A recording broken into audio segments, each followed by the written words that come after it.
Olha só, pessoal, Alessandro Valentim aqui para mais um vídeo. E nesse vídeo eu quero falar sobre o quão importante é a derrota e o quão importante é você ressignificar valores a partir da derrota e voltar mais forte. O que é importante aprender, o que é importante avaliar. E eu quero falar sobre alguns bodybuilders que perderam antes de se tornarem grandes lendas, grandes ícones e grandes campeões. A começar com Arnold Schwarzenegger. Muita gente não sabe, mas o Arnold ele perdeu em 1966 para o Chet Orton, competindo no Mister Universo em Londres. Depois daquele Mister Universo, ele ainda perde mais outras duas vezes, porque ele perde para o Frank Zane no Mister Universo que aconteceu em Miami em 1968 e em 1969 ele perde para o Sérgio Oliva. No ano que ele perdeu para o Sérgio Oliva, ele chegou a dizer o seguinte: olha, eu jamais perderei novamente, porque nesse ano, nesse ponto da minha carreira, eu amadureci muito e o Sérgio Oliva agora conheceu um homem. Ele volta em 1970, vence o Sérgio Oliva duas vezes em menos de um mês. Ele venceu o Sérgio Oliva no Mister Olímpia e venceu também no Mister World, que aconteceu mais ou menos um mês antes daquele Mister Olímpia de outubro.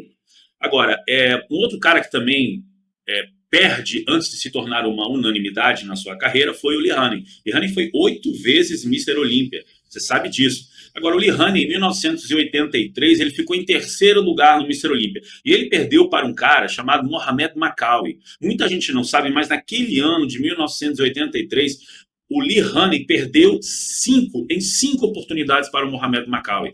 Ou seja, em 5 eventos que eles entraram, o Mohamed ficou na frente do Lee Haney. Ele volta em 1984, vence o Mister Olímpia e deixa o Mohamed Makawi para trás. E a partir daí constrói a sua carreira legítima, né, com 8 títulos do Olímpia. O Dory Yates é um outro cara. O Dory Yates ele chega na América em 1990. A primeira competição profissional dele foi o Night of the Champion e ele perdeu para o Mohamed Benaziza. E naquele ponto da carreira, ele entendeu que ele precisava evoluir significativamente as suas costas. Ele disse o seguinte: eu jamais perderei para ninguém de costas. Ele volta em 1991 na mesma competição e vence a competição e se credencia para competir no Mister Olímpia daquele ano de 1991 e perde também para o Lee Haney, né? Foi uma derrota legítima. O Lee Haney estava se aposentando, venceu o Dory Yates, mas depois disso o Dory Yates evoluiu absurdamente, inaugurando a era Mass Monster, né? A era dos caras realmente grandes. Um outro cara que nós podemos citar também é o Ronnie Coleman. Imagina só, o cara estreou em 1992, no mesmo ano em que o Dory Yates se tornou Mister Olímpia pela primeira vez. A partir daí, ele só veio colecionando derrotas, né? E não eram derrotas de ficar em segundo, terceiro, quarto lugar. A gente está falando do melhor bodybuilder de todos os tempos. Ronnie Coleman colecionou várias derrotas, várias frustrações, vários sétimo, oitavos lugares, nonos lugares. Em 1997, ele ficou em nono lugar no Mister Olímpia. Em 96, ele tinha ficado em sexto lugar, na verdade sétimo, mas como o Chris Cormier foi desclassificado, ele pegou a sexta colocação. Agora, em 1998, ele vem e vence o Olímpia, desbancando nomes como o Nasser El-Sambad, que era muito cotado, o Flex Wheeler, que era o mais cotado. O Flex Wheeler era um cara que realmente todo mundo acreditava que ia vencer o Olímpia naquele ano. E não somente o Flex, tinha Shao Rei, tinha Kevin Levrone, cara, todos esses caras cansaram de vencer o Coleman. O Coleman veio, venceu todos eles e ganhou por 8 vezes consecutivas na sua carreira. Lembrando que esse cara realmente é resiliente, nunca desistiu, continuou tentando até se tornar Mister Olímpia. Inclusive, em 1998, ele chegou a dizer depois que ele acreditava que ele ficaria ali em sexto, mas jamais em primeiro lugar. E para terminar, acho que um outro cara também que foi muito resiliente, que perdeu muito antes de vencer, foi o Jay Cutler.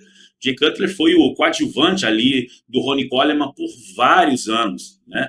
Em 2001 ele fica em segundo lugar, depois em 2003, depois em 2004, depois em 2005, até em 2006, quando ele vence o Coleman. E ele chegou a dizer que todas as derrotas tiveram uma sua importância para que houvesse evolução, ou seja, ele voltava mais forte a cada competição e a cada derrota para o Ronnie Coleman. Chegou a dizer, na premiação que ele recebeu no Arnold Classic, que estar ao lado, competindo com o Ronnie Coleman, foi o que realmente colocou ele como um dos melhores físicos de todos os tempos. Inclusive, em 2007, ele vence o Victor Martinez e em 2008 ele perde para o Dexter Jackson. Ele chegou a dizer que a derrota para o Dexter Jackson ressignificou a sua carreira mais uma vez, porque ele volta em 2009 e vence o título de Mr. Olympia. Inclusive foi o primeiro campeão a perder o título e a reconquistar o título. O segundo é o Derek Lunsford, né? Mas ele chegou a dizer que quando o Coleman parou, se aposentou, ele meio que perdeu o sentido, perdeu-se o significado para ele, porque a coisa toda era ele tentando vencer o Ronnie Coleman. E eu me lembrei, inclusive, até do Lou Ferrigno, quando o Arnold se aposenta em 1975, e o Lou Ferrigno também se aposenta. Ele não retorna mais às competições, só voltou a retornar em 1992. Então, a derrota realmente ela gera, quando se há a definição correta da sua importância, um significado enorme para que o atleta volte no outro ano, volte melhor, construa um melhor físico e de repente conquiste a sua vitória. E esses caras, com toda certeza, eles têm o legado que tem e a significância que eles realmente construíram ao longo de suas carreiras, porque souberam avaliar e ressignificar as suas carreiras a partir da importância da derrota.